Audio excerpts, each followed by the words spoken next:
Brazil বলে জিতবো আজ, স্বপ্ন ছিল অনেক সাজ, হঠাৎ দেখে স্কোরবোর্ডে 7টা গোল একসাথে বাজ।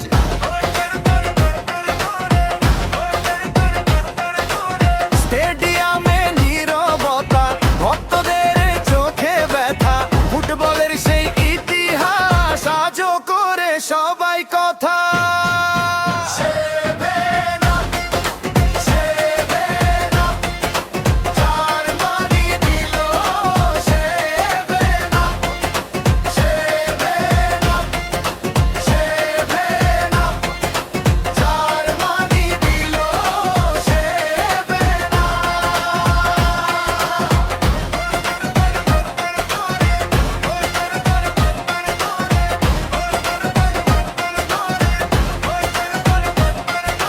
ব্রাজিল খুঁজে একটা গোল, ম্যাচটা হলো ভাইরাল ট্রোল, 7-1 লেখা স্মৃতির পাতায় মিম হয়ে ঘরে